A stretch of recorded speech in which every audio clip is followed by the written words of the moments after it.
So to me, the thing that's so incredible about Aaron Judge is two things. One, how quick he's able to get his barrel into the path of the pitch, and two, how connected he stays. So let's talk about how quick he gets his barrel in the path of the pitch right here. So you'll see that right here is when he reaches heel plant. So when heel plant is when our turn can actually really begin, because both our feet are anchored on the ground, so we have the ability to turn our pelvis. Now let's watch how quick he's able to get his barrel into the path of the pitch from here. So you'll see he enters the path of the pitch right here, and that's literally 1/10 of a second, which is flat out incredible as far as how fast someone can turn. So his ability to rotate his body is just like next level. And the second thing that's really, really important that Aaron Judge does an amazing job of is how connected he's able to stay. So let's just take a look right here at his back arm, okay? So you're gonna see that his back arm right now is in alignment with his shoulders. You'll see the back arm stays right here, okay? So if you were to look at it from the back view, like from here, which we don't have access to right now, but if we were to look at it from here, you would see his arm and his back elbow and his rib cage on a parallel plane. So as he rotates, you're gonna see that arm stays in alignment with his shoulders as his shoulders rotate. So the rotation of his body allows for his barrel to come into the zone and his hands don't go independently. This is a mistake that a lot of hitters make, young and old, and it really reduces their power and reduces the amount or increases the amount of time that it takes for their barrel to get in the way of the ball. So these two things that I'm talking about with Judge are kind of connected. So you'll see that same movement happening right here. You know, it's the same swing.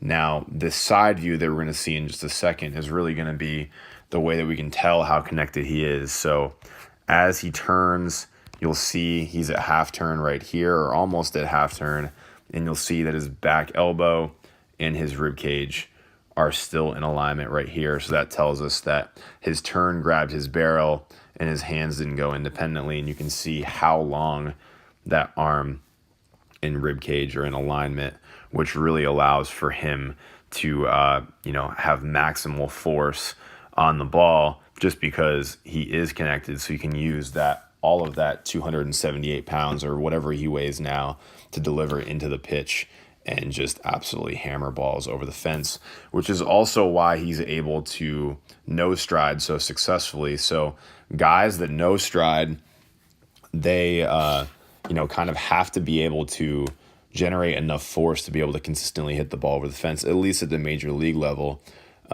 So I wouldn't recommend nose stride to someone that's like the height of or size of Jose Altuve, but someone like Aaron Judge, given that he's so big, if he can generate enough power to hit the ball over the fence, he really only has to hit the ball, 430 feet to be a home run, which I know sounds like a really long distance, but for someone his size, it's not a long distance. So it's important to understand that, just because Aaron Judge no strides doesn't necessarily mean that no stride is a good thing for you. Now, no stride can be a really good drill to teach the proper hip movement necessary in the swing. So, for example, if you're unable to rotate your pelvis out of a no stride, which Judge kind of does here, you can kind of see his butt turns a little bit, and you can also see that his hip slides forward a little bit in his swing. So if I drew a red line by his hip, you can see as he kind of does like that, just heel lift, no stride, you can see his butt slides to the other side of that red line, which sets his spine angle back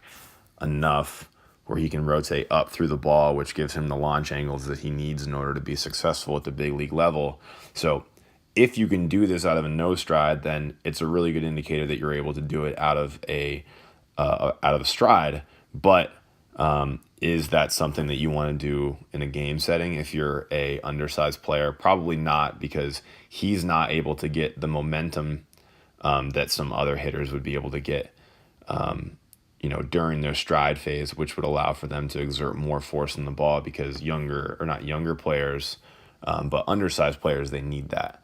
So I hope this was helpful for you guys. I'm a Yankee fan, so I'm really hoping that Judge has another huge year this year. Hope to talk to you guys soon.